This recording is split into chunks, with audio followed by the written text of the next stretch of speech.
can! It's over! He's done it again! Unbelievable!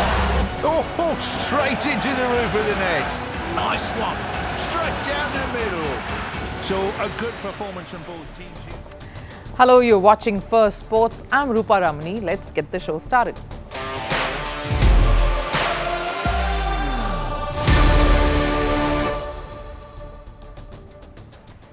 Right, on the show today, Lords, that's hosting the final of the World Test Championship, is set to lose £4 million, all because India is not going to be one of the finalists. Why is this the case, and how have Lords managed to incur such a massive setback? Pakistan footballer who played on the international stage, even represented his country at the Asian Games not too long ago, pushed into poverty, is now resorting to hawking sweets on the street. The story rocked Pakistan, and the Prime Minister has now promised amends. But is there a pattern here? Instead of helping athletes to succeed, does Pakistan wait for them to succeed and then offer assistance, like Arshad Nadeem? And Manchester United is set to move to the brand new stadium, 100,000 capacity and $2.6 billion worth. But is this double standards from the club that has been on a rigid cost-cutting drive for months now? But first, let's take a look at the headlines on Sports 360. We'll start with football. Real Madrid have entered the Champions League quarterfinals after beating rivals Atletico Madrid in a round of 16 face-off. Real walked into the second leg with a 2-1 lead. Atletico cancelled their advantage with a first-minute goal from Conor Gallagher. With scores level in regulation time, Real Madrid beat Atletico 4-2 on penalties. In tennis, second-seeded Carlos Alcaraz has cruised into the quarterfinals of the Indian Wells Masters. The Spaniard beat Grigor Dimitrov 6-1, 6-2. Over in the women's draw, world number 1 Aryna Sabalenka has also entered the last 8 after beating Sone Kartal in straight sets. On to cricket, David Warner is set to make his debut in England's domestic league, the 100. The former Aussie batter has joined forces with the London Spirit. This after he went unsold at the Indian Premier League auction. Meanwhile, former England quick Jimmy Anderson failed to find a buyer in the 100. Aussie cricketers are set to return to cricket with the Indian Premier League. Skipper Pat Cummins will lead the Hyderabad Sunrisers franchise. Mitchell Starc will join forces with the Delhi franchise. Josh Hazlewood will feature for Bengaluru, and Australia's T20 captain Mitchell Marsh will only play as a batter for Lucknow as he's yet to fully recover. And former Australia spinner Stuart MacGill has been found guilty of playing a major role in a cocaine deal. MacGill was the link between his partner's brother and the dealer who struck a deal of $330,000. The spinner continues to deny his involvement. MacGill's sentence hearing has been postponed for another 8 weeks. The World Test Championship is just some months away, but guess what? Lords, the iconic venue for the big final, is already weeping. The final that's set to take place in the month of June has already been dealt a severe blow. Reports suggest that the MCC, the Marylebone Cricket Club, the club that owns Lords, are staring at a massive revenue loss of £4 million. That's right. And all of this only because India will not feature in the Grand World Test Championship final. It will be Australia taking on South Africa instead. So what's happened here? Because until the Border Gavaskar Trophy, India still had a clear path to the final. In fact, a few months earlier, they had routed Bangladesh and New Zealand was visiting. So a win in home series against New Zealand was always on the cards. But the fairy tale script took a nosedive. Post that win against Bangladesh, of course, which was a complete whitewash, that was the only time when things were looking good, because then India experienced a numbing whitewash against New Zealand, and that made the route to that World Test Championship absolutely tricky. They beat Australia in that first test that was captained by Jasprit Bumrah, and that gave fans hope, because here was an opportunity to make this happen again. But the story after that was dismal, resulting in a 3-1 loss, a draw that could have also gone India's way, and utter pandemonium in the Indian dressing room post this particular series. A pandemonium where tremors were felt all the way across over in UK London. India crashing out of a World Test Championship final, not making it to that final, has made all the buzz and interest for an India versus Australia or South Africa clash, however it could have panned out, vanish. Why, you may ask? After all, it is a final. It's a World Test Championship final. The last two times, both the venues, of course, that hosted the final, one was the Oval and then the Rose Bowl earlier, witnessed packed houses. The Oval, which saw India take on Australia at the WTC final in 2023, saw the 27,000 capacity stadium full, nearly full on most days of the test. The Rose Bowl hosted the final between India and New Zealand and allowed a section to be populated by fans, that being the pandemic year. So this final in 2025 was going to witness a full-blown packed house at the Mecca of cricket. The seating capacity of the Lords is 31,180, and then of course there's the ground right outside the stadium too, with the screens where people would flock to watch. So it would have ensured a carnival-like atmosphere had India made it, because of the sheer presence of Indians in the UK and London. As of 2021, Indians constitute little over 3% of UK population. That's over 1.8 million. And London has more than 7% of the Indian population, amounting to over 650,000 people. All, needless to say, fans of Indian cricket. So with India crashing out, so did the interest for ticket sales. An absolute slowdown, freeze down to match the temperatures still in the country. The MCC, which had earlier sold the tickets for the WTC final at a price range of 90 to 140 pounds, had to drastically scale it down by another 50 points lesser to avoid an empty stadium and much embarrassment. MCC members who had bought the tickets at the earlier price were given their refunds. That's what we hear. That's the impact of Indian cricket team's absence, and not even here, over in UK. Their presence in a mega event only adds to the sport, the charm, the finances, every other trappings that come with it.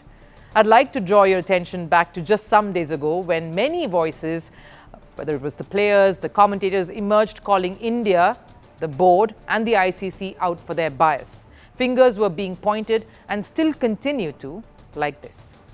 To me, the ICC stands for the Indian Cricket Board. India dictates everything. At the Champions Trophy, India did not have to travel at all. How can a team not travel during a tournament? Something's got to give. India can't get everything. The ICC must say no to India at times. Now, while I understand the anger and the rage, and it was unfortunate that a solid ICC tournament had to be split between two countries, I want to remind you that it isn't like multiple countries or two countries haven't hosted World Cups before. India and Sri Lanka in 2011, Australia and New Zealand in 2015. It's happened before, of course, by design. But this too happened because of certain geopolitical tensions that just cannot be resolved or solved overnight. And what could have possibly been an alternate solution? No India in the ICC Champions Trophy? That would have only meant massive losses in revenue, sponsorship, viewership, spectator attendance and more. Something that would have hurt the rest of the boards as well, the teams, the ICC, and let's face it, the sport at large. Now, while certain things are uncomfortable to fathom and definitely seem unfair, maybe it will be well to remind ourselves of every successful event only helping in the growth and the health of the sport eventually. The story we bring to you today is both disheartening, heartbreaking and heartwarming. It shows us to what extent sport can uplift someone and to what extent they will go to earn that back. One of Pakistan's promising football talents, Muhammad Riaz, who also represented the country at the 2018 Asian Games, had to turn to hawking on the streets. Reason? No financial means. The footballer's life changed drastically. From representing Pakistan at the international stage, Riaz is now selling jalebis at his hometown. Jalebis is a popular sweet treat in the subcontinent that is made by frying batter. The irony could not be more sharp. Riaz, trying to make ends meet in what has been the most bitter phase of his life, is now doing so by selling sweet treats on the street. But how did it come to this? In 2019, Pakistan's Prime Minister back then, Imran Khan, a World Cup winner himself, decided to take some drastic steps to try and improve the sporting infrastructure in the country, something that's often criticized and still has been time and again. So he went ahead and banned departmental sports in the country, which is meaning franchise sport. The purpose was to promote club-based sport models instead, but this move backfired. Athletes like Riaz lost their jobs and with no fixed incomes were pushed into poverty.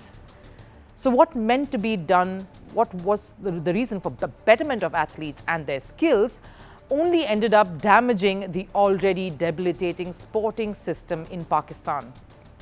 And while the current Prime Minister, Shehbaz Sharif, has made huge promises to restore this system, bring back franchise-based sporting formula, no definite action has been taken. For years, I waited for the promised revival of departmental sports. But with no income, I had no choice but to cook jalebis on a street corner to feed my family instead of practicing football.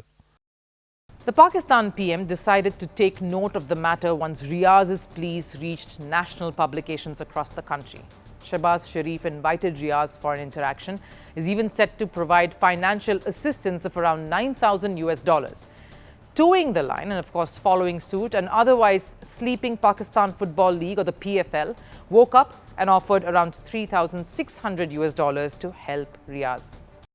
Muhammad Riaz is a prime example of hundreds and thousands of talented footballers in Pakistan who have been forced to leave the football field due to lack of platforms and financial support. I, on behalf of PFL, would like to reward Muhammad Riaz with a prize money of Rs 1 million. Now, I'm not quite sure how Riaz is expected to survive and continue following his footballing dream on $12,000 because playing sport, traveling, getting better and keeping at it needs and involves money. But it is Riaz's plight that truly highlights Pakistan's approach towards the health and growth of sport and sportspersons in their own country. How their agenda seems to be quite opposite to how the world works here. While the strongest sporting systems, or even the ones that want their players to attain sporting excellence on the global stage, first provide financial, infrastructural and other kinds of support in order to help the athlete grow, in Pakistan, the player first needs to succeed if they want any sort of backing, attention and guidance to navigate what is clearly a very competitive sporting landscape today. Take their very first individual Olympic gold medalist, javelin thrower Arshad Nadeem. Nadeem wasn't given any financial assistance or even help with any of his equipments until he went ahead and won gold.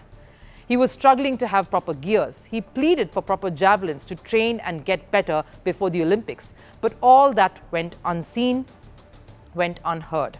Not even a call to action by his friend and biggest competitor, India's Neeraj Chopra, did anything. It took a stunning, unbelievable gold in that warm Paris evening for Pakistan authorities to wake up and recognize Nadeem's potential.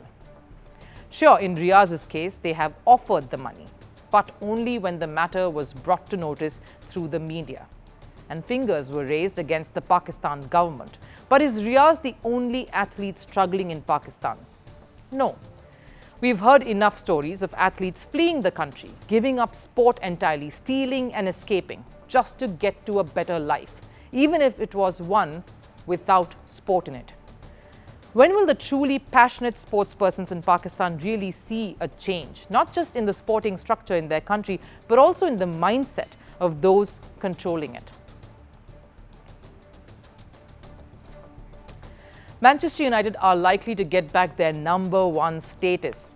No, wait, not on the points table or as the Premier League contenders. No, that's a long way away and a long time coming. But for having the biggest stadium in the United Kingdom. The English football giants have proposed to build a new 100,000 capacity stadium. This will be close to their current home, the Old Trafford, and it would cost something around $2.6 billion. The question, was there a need for this? And now, here is a club who has resorted to many cost-cutting measures to counter their piling losses, even removing the most basic facilities for their staff, their players and fans. And now they want to spend billions on something that could have been handled with more frugality. Is this double standards from United management? Our next report tells you more. The iconic Old Trafford will become but a memory, with United announcing to build a new 100,000 capacity stadium. The Stratford end, which has witnessed thousands of goals, will make way for a new $2.6 billion structure. While the new stadium will only be a few footsteps away from the existing ground, will the new Trafford Stadium mirror similar sentiments to the legacy that was the theatre of dreams? Will the iconic chants of "Take Me Home United Road to the Place I Belong" reverberate with the same feeling as it had for the past 115 years at the Old Trafford? This is a stadium that witnessed legend Bobby Charlton woo the Red Army, Roy Keane torment Manchester City, Ronaldo in his prime dismantle Arsenal's defence, and a Ronaldo homecoming that sent shivers even to Jurgen Klopp's Liverpool. It isn't just the emotional connect that made the decision to build a new stadium a questionable one. The current state of Manchester United is the primary reason. A club that's languishing 14th in the Premier League and no sight of any European football is struggling financially too, or as the club owners claim. The management has resorted to cutting down expenses, have taken a call to shut down the staff canteen, get rid of the bonuses given to stewards, and have increased ticket prices, all hurting the people closely associated to the club. So why the double standards at a time where a more frugal approach would have made more sense? Now, it's understandable that the falling Trafford needed repairs and needed them badly. The roof was leaking, the seats in shambles, and mouse droppings became a common sight. The roof was leaking, the seats in shambles, and mouse droppings became a common sight, raising questions over the hygiene standards at the Manchester-based club. But does that mean that they get rid of the old instead of trying to renovate it, especially when finances have been a big concern? For years now, celebrated clubs have refurbished their stadiums rather than building a new one, respecting the legacy associated with it. Clubs such as Real Madrid, Liverpool and Barcelona have all opted for a more viable option of renovation rather than building a new stadium. And these are the clubs who had results favouring them.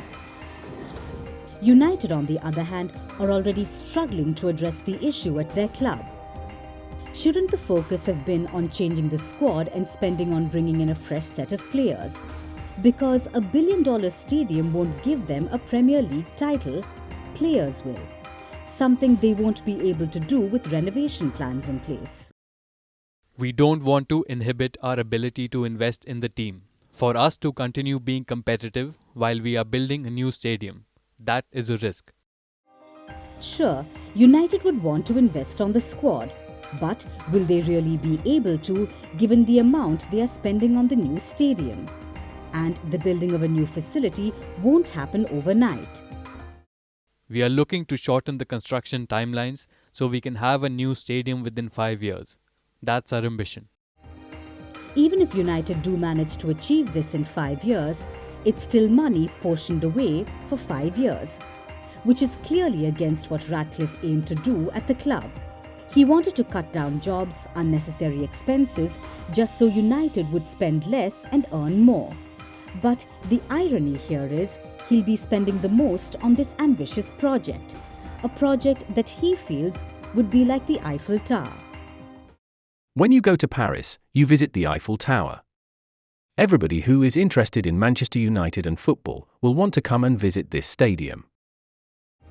And while the current owner feels it would match the legacy of Paris's iconic structure, fans feel the proposed design resembles a circus more.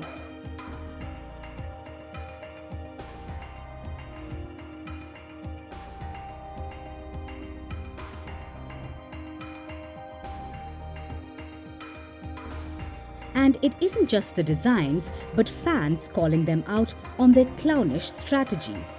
Manchester United's double standards are clearly providing comic relief in times of despair for their own fans. Time for last serve. Argentina is angry and there are violent protests everywhere, whether it's over Diego Maradona's trial or in support of pensioners whose pensions have dried up. And football fans seem to be at the heart of this. Take a look.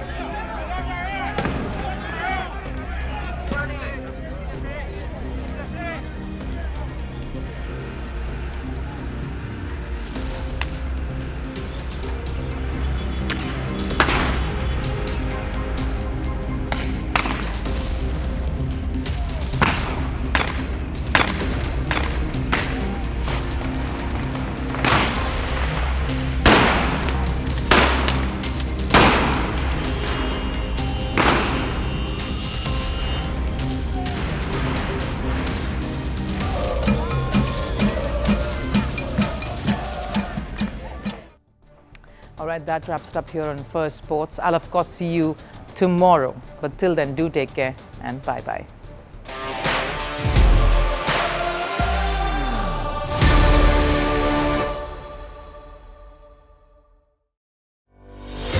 Merci beaucoup. Hi, how are you? Very well, thank you. Thank you for being here. Namaste, Mr. President. Bharat Kelogan, Komeri Namaste. How many people generally follow you in interviews? Typically in a month, we have viewers up to 150 million. That's more than twice the population of France. And in the last 2 years, we had 3 billion viewers. So I say, Lohon, this is your chance to be famous. You're on Firstpost. One word to describe your equation with Prime Minister Modi. Amitié. As India and France work together, are you creating a new era of non-alignment in the technology space? India is a training superpower. 1 million engineers a year, more than all of Europe and the US combined. So we have that partnership. We have a partnership on the environment and the economy. We also have civilian nuclear programs. And that is something we've developed far beyond the France-India relationship. So we want to work together on AI. And then comes China with its DeepSeek, creating models at a fraction of the cost. Did that innovation take you by surprise? Did that breakthrough make you sit up and think, what did the Chinese do and how? But what did DeepSeek do? They took everything that was already available from the last AI model and then they recalibrated it. So are you going to ban Chinese AI in France? So we don't have this American approach of banning tech because of where it comes from.